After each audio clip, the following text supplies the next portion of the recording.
All right. What's going on? LambEx 2024. Can we give it up for LambEx 2024? Make some noise. Absolutely. What an event. Unreal. What a 3 days. How good is it to be back together? Absolutely. And, last night? Yeah, make some noise if you're at the gala last night, the Grand Slam. Yeah, how good was that? Unbelievable. Hey, tell you what I loved last night was Rupert's poem. Yeah. Right? Who felt something listening to that? Hands up nice and high if you felt someone listening to that. Like, make some noise for Rupert. And what about Benny? Hang on. What about, yeah, mate? Did you all just put your hand up? Yeah, good crew here at LambEx. Hey, and what about Brad Blaze? Wasn't Brad absolutely amazing? Round of applause for Brad Blaze last night. Unbelievable. Hey. Yeah, mate. I thought the painting was pretty shit, to be honest. You would, mate. Well, hey, it wasn't all it was cracked up to be. Benny, Benny, mate. We have got our campfire here. Should we go and take a seat? Mate, it'd be rude not to. Yeah, Let's do it. Yeah, that's where we started. And I reckon it's a great place to finish. By the fire, where that swagman sat, waiting and watching that Billy Boyle. Yeah.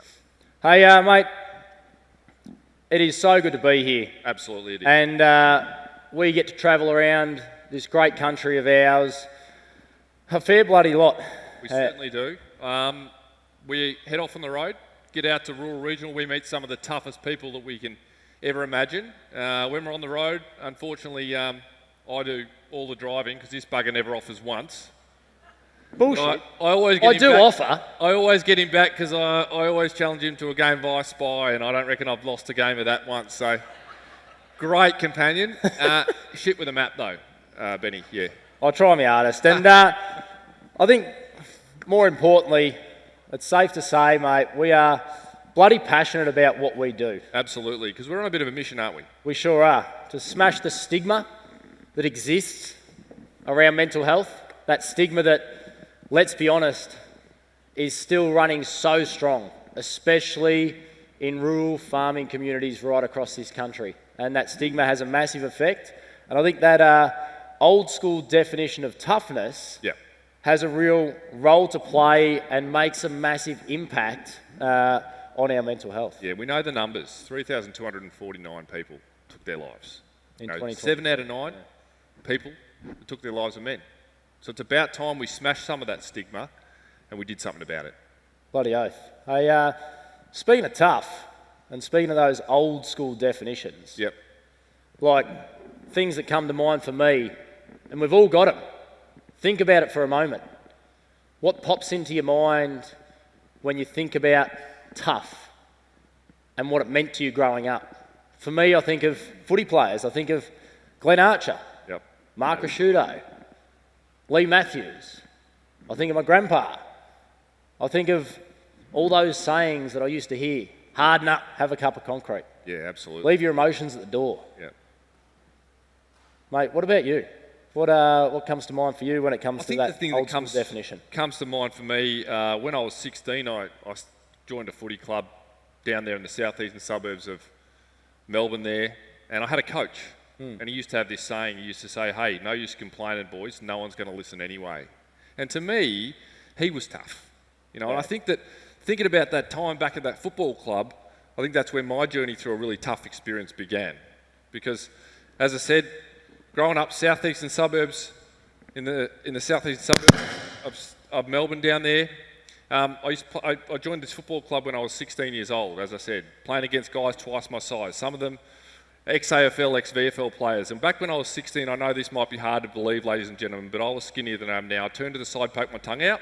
Benny, I looked like a zipper. I was straight up and down, getting bashed from pillar to post every single week.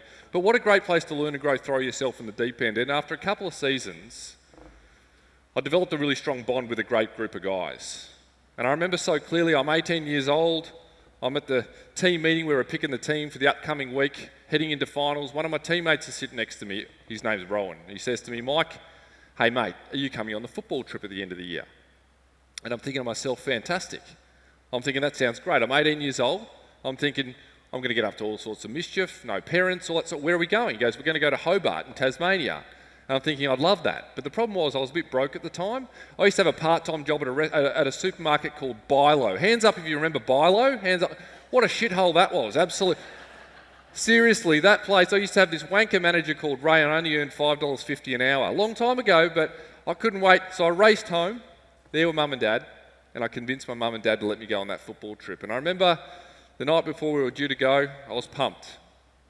Couldn't wait. Jumping out of my skin.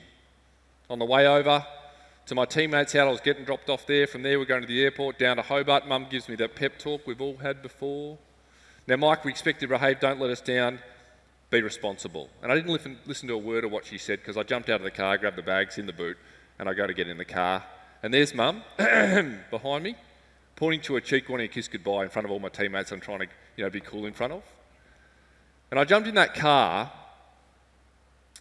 and off we went for that amazing football trip with a great bunch of mates. And that was the very last memory that I had. Because the very next memory I have was waking up and I'm lying flat in a hospital bed back in Melbourne at the Alfred Hospital after a 5.5-week induced coma. And I remember feeling pain all over my body. I don't really know where it's coming from. I just know that it's everywhere. And as I look down, I can see I've got a sheet across my waist. And I notice on my right hand, 2 of my fingers are missing. And I'm thinking, what the hell is going on here? And I look to my right, and there's all these machines making all sorts of beeping sounds. On my left, there's more machines. And they've got these tubes going in and out of everywhere. And then I look at the end of my bed, and I can see my whole family there. I've got my mum, my dad, my brother, and my sister, and they've got this look on their face that I've never seen before. It's like a look of sort of helplessness and despair. And what do you want to do in a situation like that? You want to ask questions, right? So I try and ask questions. Nothing comes out of my mouth. I've got a thing called a tracheotomy tube in my neck. Help me to breathe. Then I remember this doctor comes into the room. He looks down at me in the bed and he says, Mike, I'm really sorry, mate. You've been a very sick young man and you'll be in hospital for a long time. And I'm thinking, this is crazy. My last memory, I'm running around a footy field, able to do whatever I want. And now I'm stuck here lying in a hospital bed wondering what the hell's gone on. Next day, doctor comes in again and gives me some more news. He says, Mike, I'm really sorry, mate. You've been a very sick young man. You'll be in hospital for a long time. You've contracted a rare disease called meningococcal septicemia. And I'm thinking to myself, I don't even know if I could repeat back those words to this bloke, let alone understand how that's all happened. The next day comes in again and gives me the worst news I could ever imagine. Sports mad, 18-year-old kid. He says, Mike, you've been a very sick young man. I'm sorry to tell you you've contracted this rare disease called meningococcal septicemia, and I'm sorry to tell you, mate, but you've lost your right leg below your knee and half of your left foot. And I'm thinking, this doctor seems like a good bloke and everything, but I hope he doesn't come back tomorrow because I'm running out of bits at this point in time. That's a joke, ladies and gentlemen. We're at the end of LambEx. You can have a bit of a giggle. And to give you a bit of an idea of my injuries. Happy, healthy 18-year-old kid to waking up to the news that I'd lost my right leg, I'd become an amputee. My left foot, half of that was gone. Fingers on my right hand were taken away as well.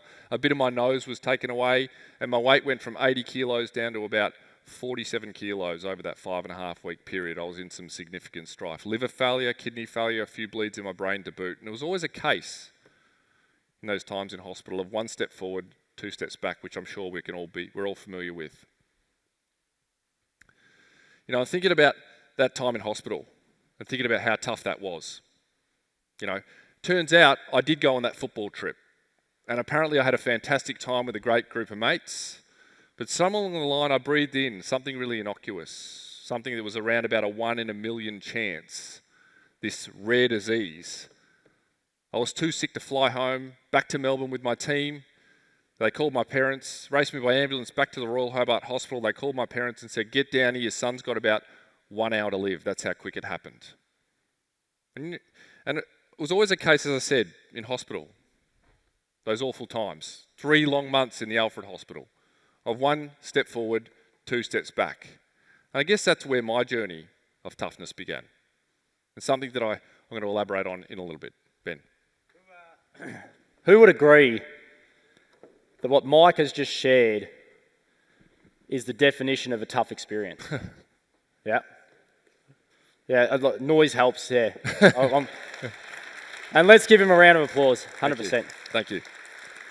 Because, mate, it's not easy talking about the tough stuff. And I think that's something that is important for us all to recognise, that it's not easy. I'm just going to wander over here, ladies and gentlemen. I'll run into something here in a minute.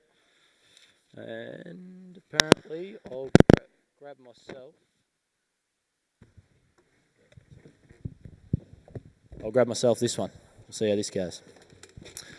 And I have the privilege of hearing Mike share his story a lot. And I think one thing we all fall into the trap of is comparing. Comparing our own situations, our own circumstances, our own challenges to that of those around us. Yet it doesn't achieve anything, because our shit is our shit, right? What we go through is what we have to deal with. And yeah, there's similarities. Yeah, we can learn something from each other, but comparing gets us nowhere. For me, my tough experience started at 16 years old. I was sitting up the back of my classroom at school. I'm looking at the diagram that the teacher up the front is drawing on the board. And as I take a closer look at this diagram, something didn't seem quite right about it. And now, when I say it didn't seem quite right, there was this shimmer, there was this haze. I could still see it fine. It just wasn't quite right. So I turned to my mate sitting beside me and I said, "Hey, Stu, does that diagram on the board, does that look a bit blurry to you, mate?" Stu's sitting there looking at it going, "Nah, it's not blurry, it's crystal clear." "What do you mean by blurry, Ben?" And when I say blurry, does everyone in here know that feeling you get when you look at a really bright light or the sun for a split second too long, then when you look away, it takes those few seconds to readjust? Everyone's just nodding at me now. Yeah, appreciate it. That's really nice. We could try that again. Does everyone know that feeling you get? Thank you, Jesus. So that's similar to what it was like, right? And I started noticing it more and more. I could still see everything fine, and I just had that gut instinct, that intuition that we all get from time to time as people, that something wasn't quite right. And I couldn't put my finger on exactly what it was. And as you do when you're growing up, you turn to someone that you trust in those moments for advice. And I turned to my old man. He was one of those blokes, and still is, that thinks things through really well. Doesn't overcomplicate it, doesn't stress about it, doesn't blow it out of proportion. I gave him a buzz and I said, "Dad, diagram on the board's a little bit blurry. What do you reckon I should do?" And he asked a few questions. He sussed out the situation. And then after thinking about it, he goes, "Well, mate, don't worry about it. We'll just wait and see what happens, eh?" Gee, thanks, Dad. That was good. That helps.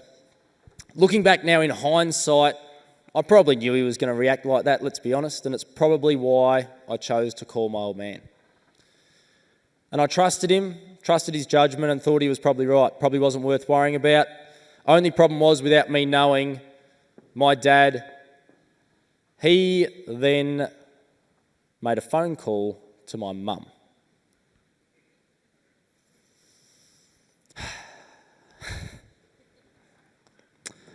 Don't get me wrong.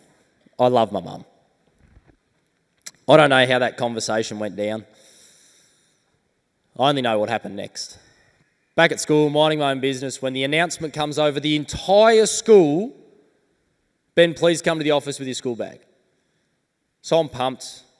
I'm getting to leave school early. My parents are pretty strict. I'm thinking this is awesome. I get to the office. My old man's there. He's already signed me out.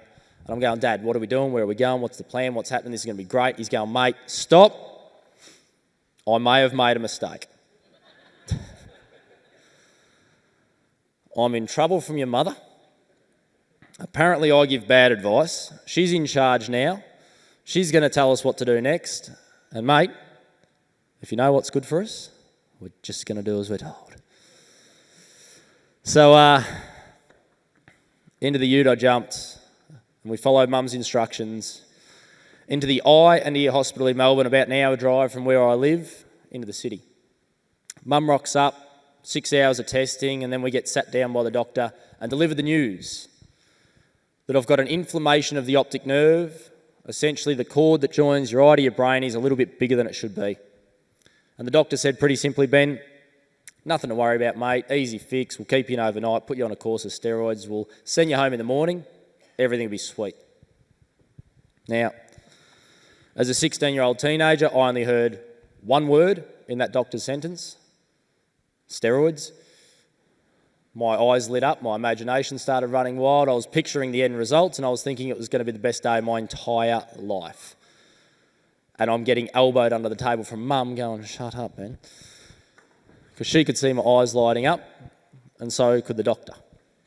He shut that down pretty quick, gave me a whole list of side effects that medical steroids had, and took me up to the top level into the ward, where I got put in one of those hospital beds. We're all familiar with what those wards look like: little beds, curtain rail around each one, TV hanging on the end.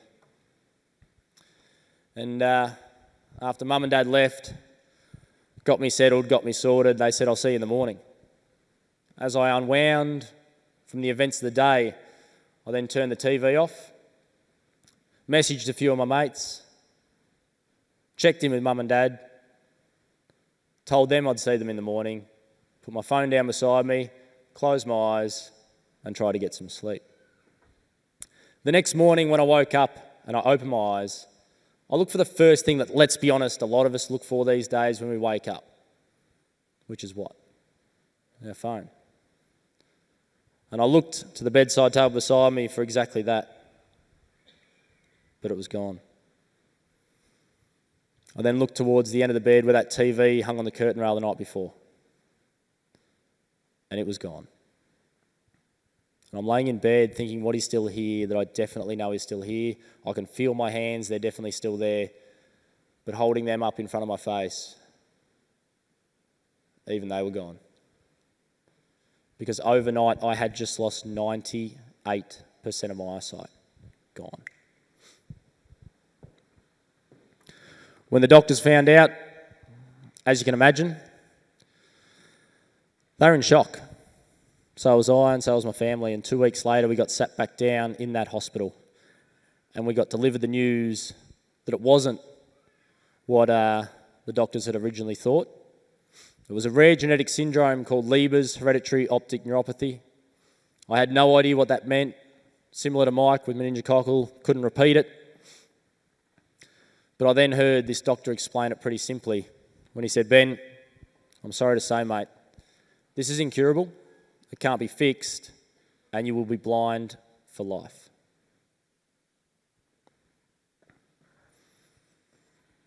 My entire body went numb. I couldn't feel a thing. I was in shock. Denial, adrenaline were just some of the things that I was feeling. And that moment changed my life. And that was just my set of cards that life dealt me. It was tough. And Legless and I, we get asked plenty of questions out on the road, right around the country. The most common question I get asked, and I've been asked by plenty of you across the last couple of days, out in the expo, at the gala last night, hey, what can you see? So, well, not a lot. I'm blind. But it's a great question because I've lost 98% and my 2% does look like something. So we went to a graphic designer. I described what I could see. I said in the centre of my vision is a big ball of fireworks, 24 hours a day, 7 days a week. Whether my eyes are open or closed, they are always there. And then around the edges, it's like looking through a really thick pane of frosted glass or a really thick foggy day, black, white and grey blurry shadows. Better the contrast, the better I might make something out. And a week later, this graphic designer's come to us, sat us down, pulled out their laptop and gone, Ben, done it exactly like you said. So, is this what you can see?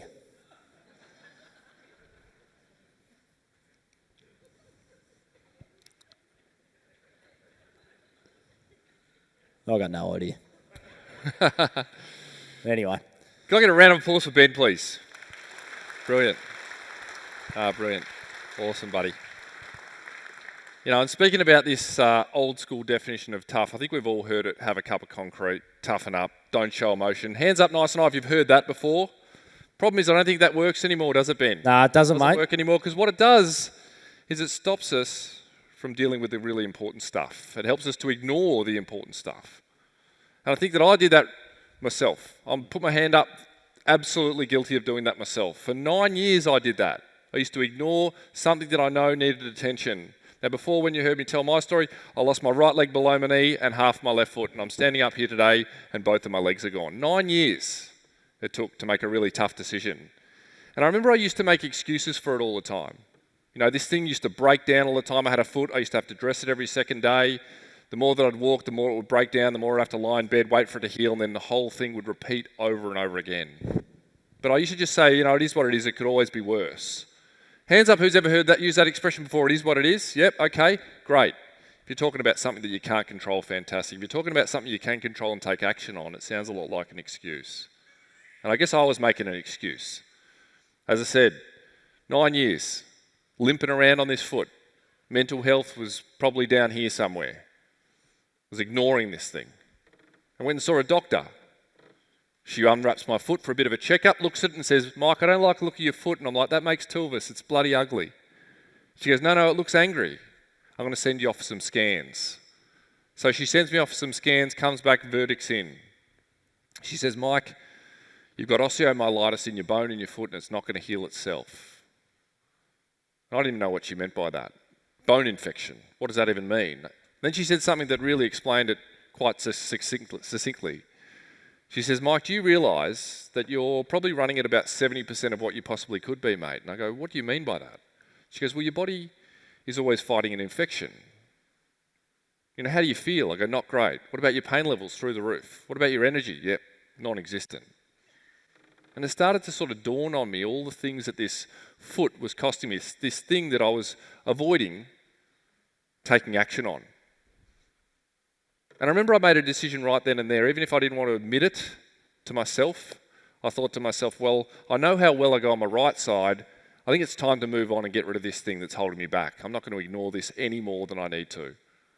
And I went and saw 5 different surgeons. Wanted to do my homework. It's not a small thing wanting to chop one of your only remaining legs off. And I went and saw 5 different surgeons. First one, he was telling me all the things he was going to do. Mike, we're going to take a flap off your back, mate, and put it on your foot, and you'll be in hospital for 6 months. I'm like, piss off, mate. I'm not getting back in a hospital for 6 months. There's no way.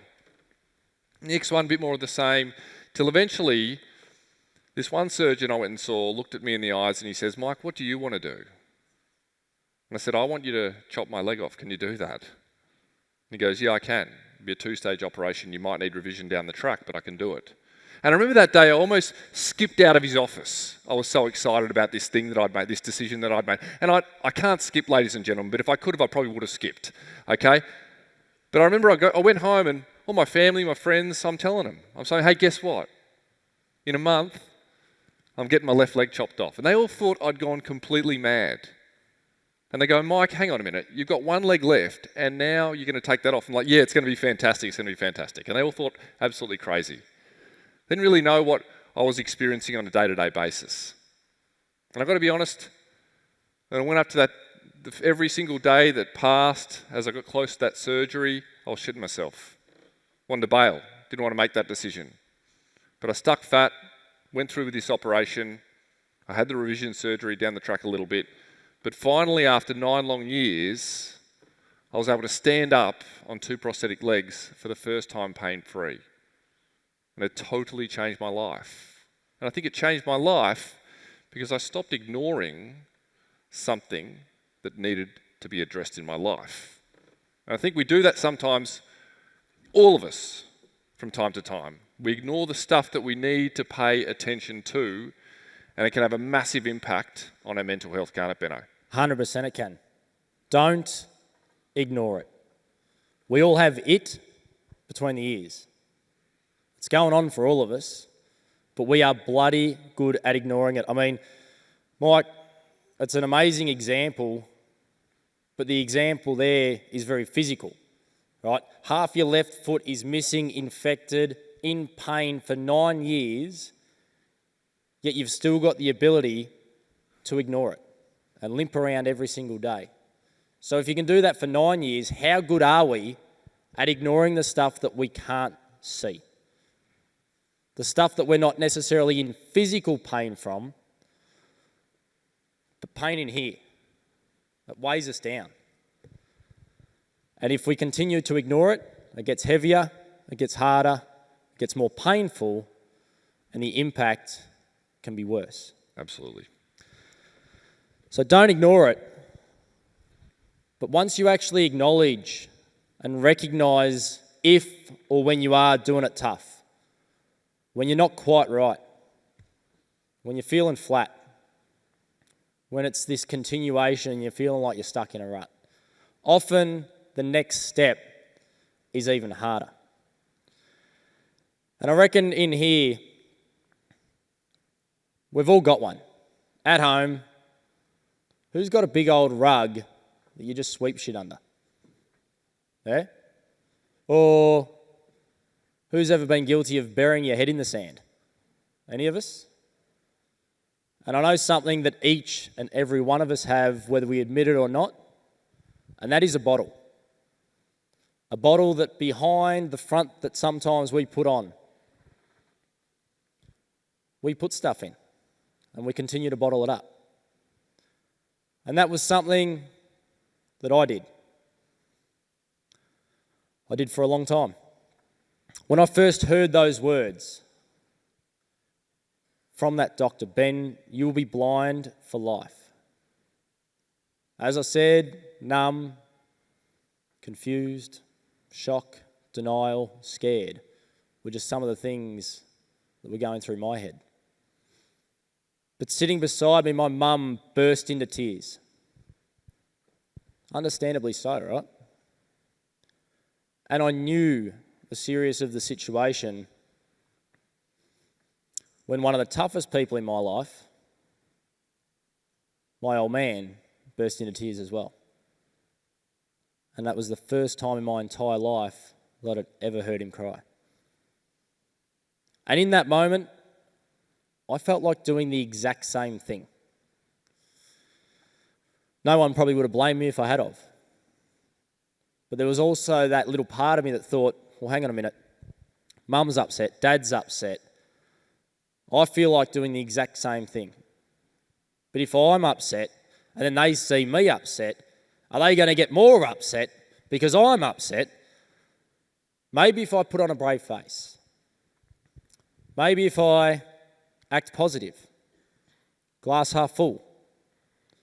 Maybe that will help pick them up, help them not be so upset and help us move forward and move on. So I chose to do that in that moment. Like this was literally how the conversation went down. I'm going, Mum, Dad, don't worry about it. It's not that big of a deal. It's only my eyesight. I'm not the first blind bloke in the world. We'll work it out. We always do. Let's get on with it. In that moment, I believe that helped. That helped pick Mum and Dad up. And they thought, well, if Ben's focusing on the future and wanting to be positive, then we've got to support him in that. Let's pick ourselves up, dust ourselves off as we do. The problem was the way I reacted in that moment on that day became a habit and a pattern that I fell into. That brave face, that tough act, and that bottle started to fill up. Because losing 98% of your eyesight overnight, it's not easy. There's some pretty tough parts. There's some frustrating things. There's a lot of things out there in the world that I don't really get along with. Stairs, walls, doors, poles. I fucking hate poles. And I don't discriminate. They don't discriminate against me. I hate thick poles, thin poles, tall poles, short poles. We just don't get along, right? The worst of them, right? This stick, it's meant to do a job. I don't know if I'm not good at using it or it doesn't like finding all the poles, but we still managed to run into a couple. And the ones I hate the most are the ones outside every bloody shopping centre these days, and they're about yay high. Shocking height for a pole.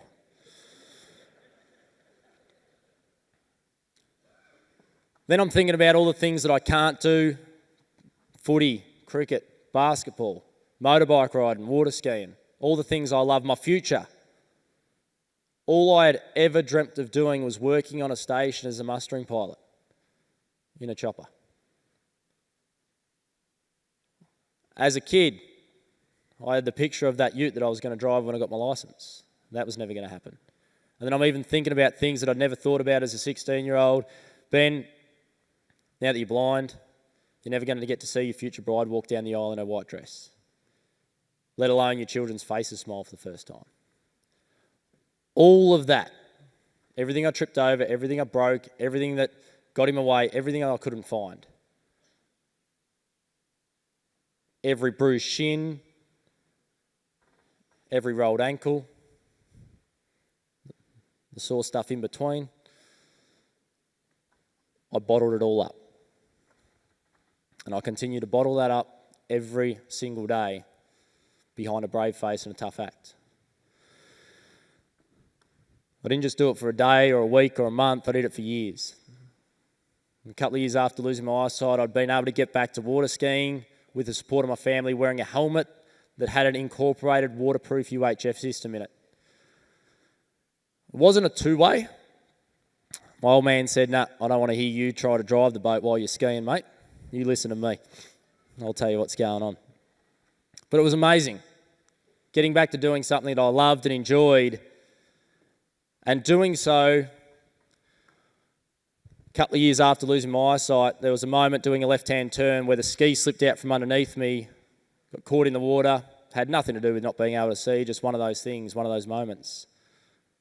And when that ski caught the water, it spun around and I snapped every bone in my left ankle.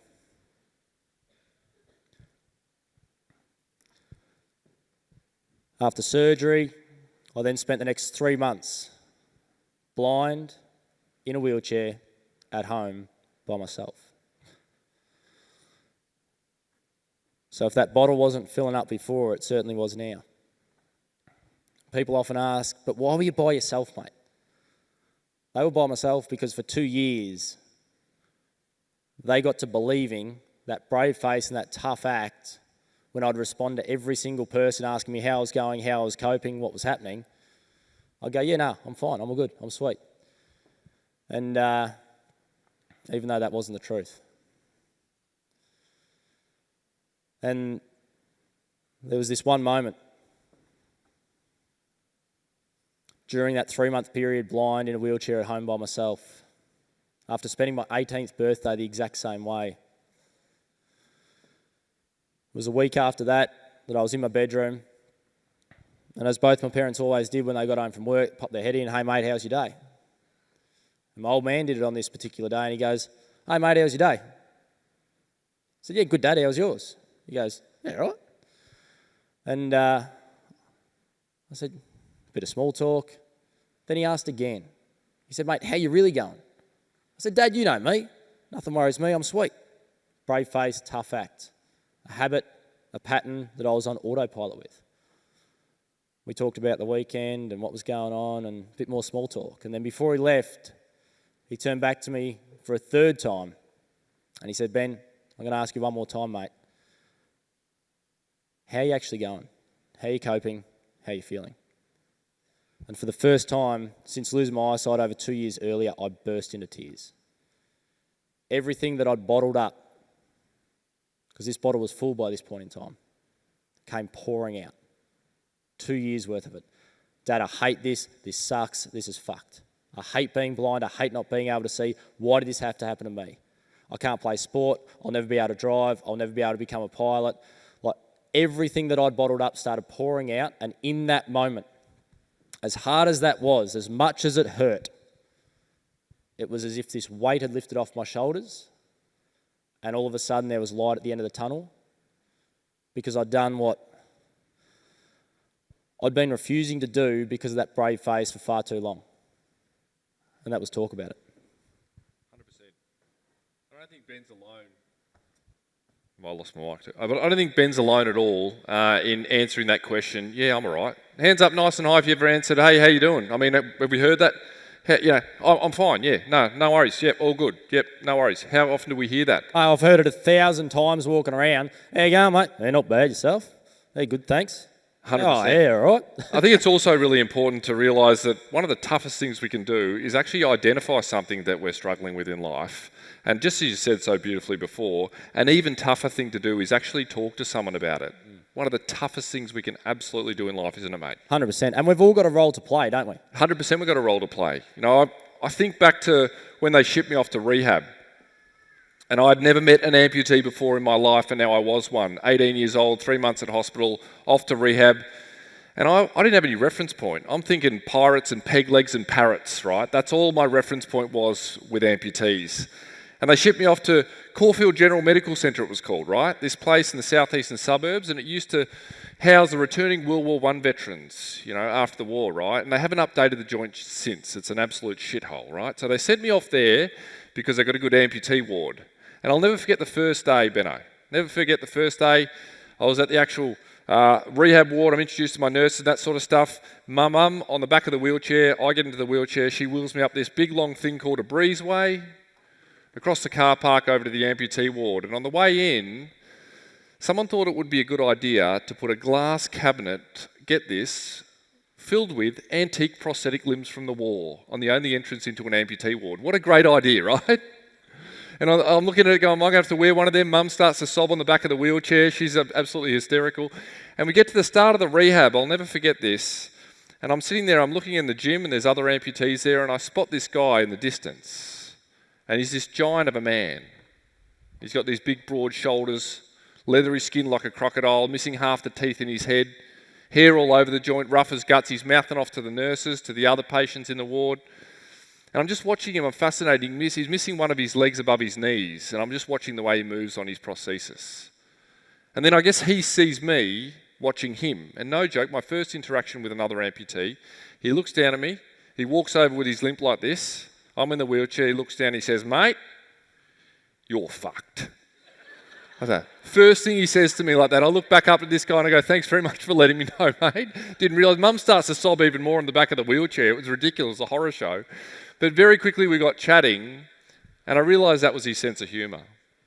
He just pointed out, called it out for what it was. His name was Kevin. We're still great mates to this day. He got me through some incredibly tough times, and it was amazing to be able to talk with someone and get through the tough stuff with someone who understood it, someone who had been there and done that. Because up until that point, I'm speaking to nurses, orderlies, doctors. They're all telling me about what my future might be like. When in reality, all I wanted was 5 minutes with my mate Kev. And I remember one particular day, phone rings on the ward. I pick it up and they said, "Mike, today's a great day, your leg's ready." What a weird thing to hear at 18 years old. First time I get to wear a prosthetic leg. So they wheeled me up, down the breezeway, across the car park to the amputee ward. And on this particular day, Kev kept his distance. He knew it was a big moment. Wheeled me across, sat myself in the rails. I'm waiting for my prosthetist. He comes out holding a leg. He walks in front of me, walks me through the process. He says, "Mike, I'm just going to roll a liner up on your leg. I'm going to get you to stand up on the rails, take your weight through the rails first, and then put your weight down slowly and see how it feels." And my anxiety was at fever pitch. I'm thinking to myself, come on, surely this can't be that hard. Surely I get to get a bit of a break here. And I could tell everyone was sort of watching me again, but again, they're keeping their distance. And I got myself up. I put my weight down through the rails as they told me to. And as I put my weight down through my leg, I felt this shooting pain in my leg, and I just sunk back into the chair and I just started to sob. Had my head in my hands, didn't want anyone to see me crying. I remember feeling this giant hand on my shoulder, and I looked up and it was Kevin. He looks down at me and says, "Mike, I know it's tough, I know it hurts, but I want you to get up, mate, and I want you to have another go right now." And I think that's the words exactly that I needed right then and there. It was like a second wind. I got up, I took my weight in the rails again, I put my weight down through the leg, and it hurt a little bit less the second time, till eventually I was able to take a step and another step. And eventually I was able to walk a little bit outside the rails, crutches, and then eventually out without crutches. And 6 months after getting sick originally. I'm sitting in there, summertime now, I'm with my best mate Kev in rehab. We're terrorising the joint by this stage. And I remember so clearly another young guy comes in. He's an absolute mess. He's come off his motorbike at 150 k's an hour wearing shorts, singlet and thongs. Missing one of his legs below his knees and he's got a halo on the other one. He was an absolute mess, this poor bugger. Kev, he stands next to me, digs his elbow into my ribs and he goes, "Go on." And I look back at Kevin and I go, "What do you mean? No way." And he goes, "Go on," like that. And so I built up all the courage I could possibly muster and I walked over with my limp to this poor bugger in a wheelchair and I go, "Mate, my name's Mike. That ugly bastard over there is Kevin, and if you need anything while you're here, you just give us a shout, will you, mate?" And I totally chickened out. I totally bottled it. I just couldn't bring myself to do it.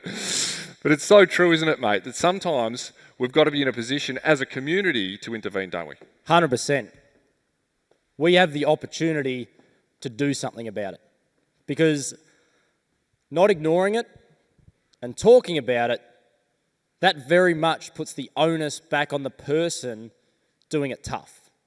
To stop ignoring what they're going through, how they're feeling, acknowledge it, and then muster up the courage to find someone to talk about it with, right?